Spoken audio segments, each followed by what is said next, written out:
हरे कृष्णा।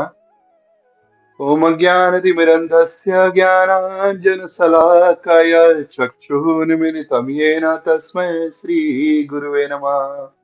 नमो विष्णुपादाय कृष्णपृष्ठाय भूतले श्रीमते भक्तिवेदान्तस्वामिनिति नामिने। नमस्ते सारस्वते देवे गौरवाणी प्रचारिणे निर्विशेष शून्यवादी पाश्चात्यदेशतारिणे। जय श्री कृष्ण चैतन्य प्रभु नित्यानंद श्री अद्वैत गदाधर श्रीवास आदि गौर भक्त वृंदा। हरे कृष्ण कृष्ण कृष्ण हरे हरे, हरे राम राम राम हरे हरे। हरे कृष्णा। तो इसके पहले वाले वीडियो में आपने देखा कि किस तरीके से दक्ष जो हैं अपने पिछले जन्म में जो कार्य ब्रह्मा जी को सौंपा गया था वो इस जन्म में अपने पुत्रियों के माध्यम से करते हैं। और उन पुत्रियों में से एक पुत्री अदिति और कश्यप ऋषि के साथ जिनका विवाह होता है, उनसे जो है त्वष्टा नाम के एक आदित्य उत्पन्न होते हैं जो विश्वरूप को जो है जिससे विश्वरूप पुत्र के रूप में उनको प्राप्ति होती है, जो इंद्र के गुरु बनते हैं। तो परीक्षित महाराज प्रश्न करते हैं कि इंद्र के ऑलरेडी बृहस्पति गुरु हैं, बृहस्पति देव, तो किस तरीके से उनको विश्व रूप जो है गुरु के रूप में प्राप्त हुए। तो इसमें बताते हैं कि सुखदेव गोस्वामी कि इंद्र को जो है अपनी शक्ति पे घमंड हो गया था, उनको अहंकार हो गया था।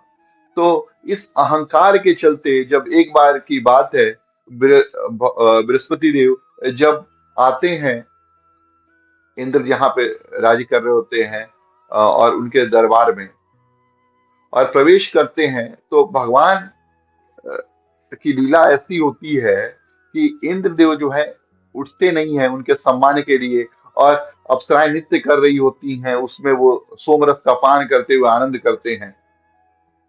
और यह देख करके बृहस्पति देव समझ जाते हैं कि इंद्र का जो है पतन अब निश्चित है, क्योंकि अगर वो जो व्यक्ति गुरु का सम्मान नहीं कर सकता है तो आज नहीं तो कल उसका पतन होना ही है।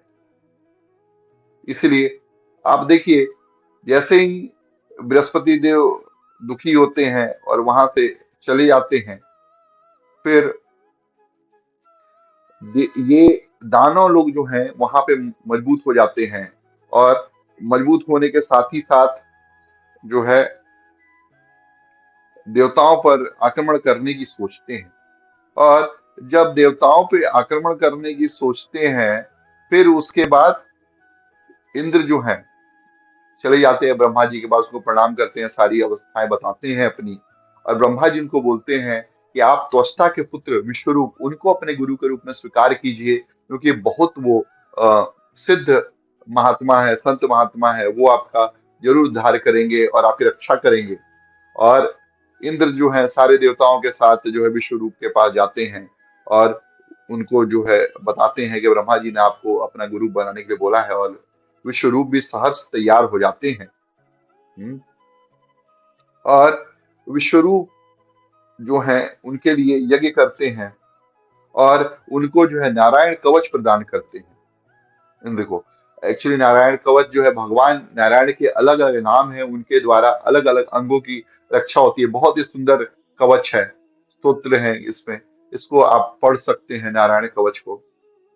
किसी को अपनी रक्षा करनी हो, शरीर की रक्षा करनी हो, उसमें बहुत ही ये हेल्पफुल रहता है, बहुत ही सहयोग देता है यह कवच। और आप बताइए, इससे देवताओं की रक्षा होती है तो मनुष्यों की रक्षा क्यों नहीं होगी? हाँ, अवश्य ही होगी। और वास्तविकता में नारायण कवच और कुछ नहीं, सिर्फ और सिर्फ भगवान का नाम है। हाँ, आप भगवान का नाम अगर ले रहे हैं, हरे कृष्ण कृष्ण कृष्ण हरे हरे, हरे राम राम राम हरे हरे, तो आप भी जो है भगवान आपकी भी रक्षा करते हैं। हाँ, हमको ऐसा नहीं सोचना चाहिए कि वो देवताओं की रक्षा करेंगे क्योंकि नारायण कवच उनको प्राप्त हुआ, नहीं।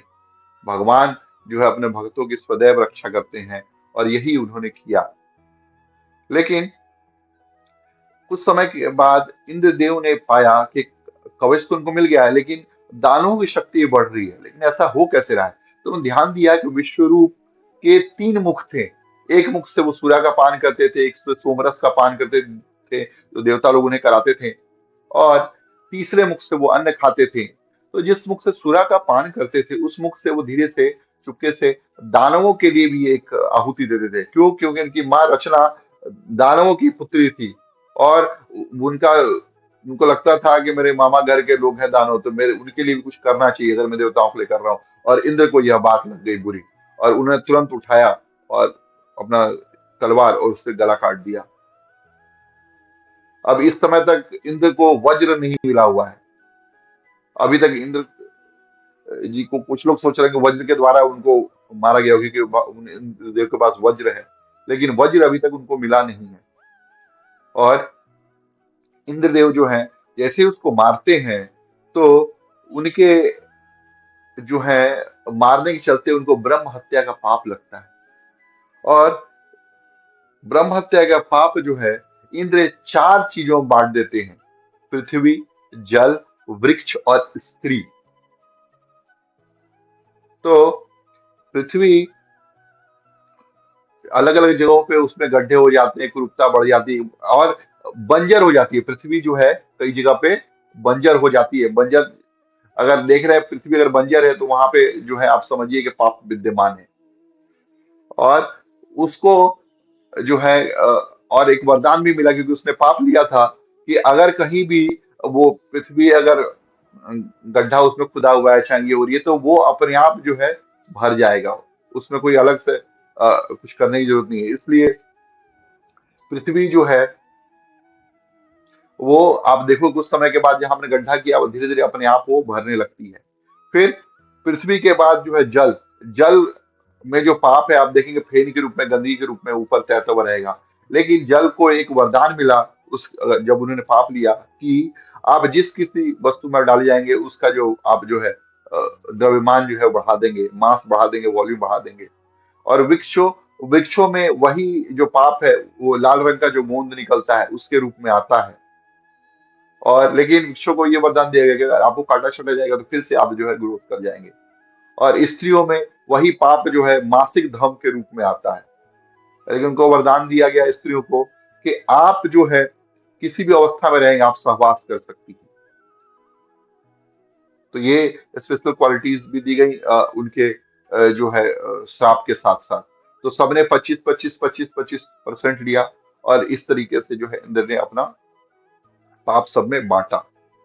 अब जो है बांटने के बाद अब उनके पास गुरु नहीं रहे थे। फिर जो है उन्होंने भगवान की शरण ली, और भगवान ने उनको बोला, भगवान विष्णु ने बताया कि आप जो है दधीची ऋषि की हड्डी से बना हुआ वज्र का इस्तेमाल कीजिए, और उससे जो है अपने रक्षा कीजिए। तो दधीची ऋषि की हड्डी की जरूरत क्यों पड़ी, और उस वज्र की जरूरत क्यों पड़ी, उसके लिए जो है हम लोग अगले एपिसोड में देखेंगे, अगले वीडियोस में देखेंगे किस तरीके से इंद्रदेव ने उस वज्र का इस्तेमाल करते हुए, उसका प्रयोग करते हुए किन किन राक्षसों को मारा, और क्या हुआ उसके बाद। तो आज के वीडियोस के लिए इतना ही। ग्रंथराज श्रीमद् भागवतम की जय, श्रील प्रभुपाद की जय, श्री गुरुदेव की जय, जय गौर सिखनाथ प्रेमानंदे। हरे हरि बोल, हरे कृष्णा।